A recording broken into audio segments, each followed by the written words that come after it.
We've taken off the bottom door of the furnace to give you an idea of what's found in this location. This is going to be where your blower motor is located, as well as the control board. One of the things that I like to do before I get too far into the installation process is to reach back and spin the squirrel cage or the blower wheel to make sure that it's spinning freely and doesn't bind up. You shouldn't hear any kind of scraping or resistance. If there would be any kind of rubbing, one of the possibilities is that during shipment, the set screw that keeps the blower wheel on the shaft of the motor might have loosened up and it could have slid. Should that have occurred, the housing is designed to operate like a filing cabinet, removing just a couple screws here at the top of the deck and slide everything out so that you can make that quick fix. Again, doing this before you get too involved in the installation process can save you a lot of time.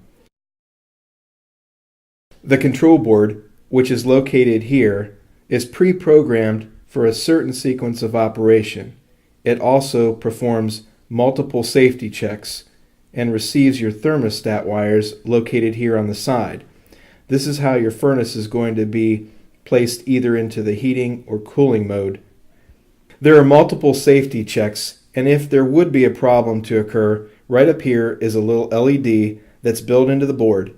Based on proper operation, or if there were a problem, it's going to emit a certain color and give you a flash code sequence to make sure to either help you troubleshoot or to verify everything is operating just fine.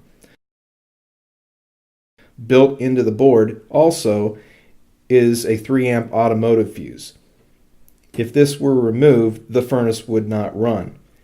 It helps to prevent a low voltage short that could destroy your transformer and is quite easy and a lot less expensive to replace. If you would ever be starting up the furnace, if it runs briefly and all of a sudden shuts down, check the fuse. It will give you a little burn mark right here between where the wires are connected from the right and left hand side. It's very easy to replace a control board. On it, your wiring harnesses pull out, and there's only one way they'll fit back in. You'll want to listen for that click and give it a good tug to make sure everything is connected properly. Make sure you don't have any loose wires on the board. That would kind of slow down the whole process. And at the bottom of the furnace, if you were bringing in the return air from the bottom instead of from the sides, you can remove this panel. If you were doing a downflow application, the entire furnace basically flips 180 degrees. You would remove this panel, and this is where your return air would come in.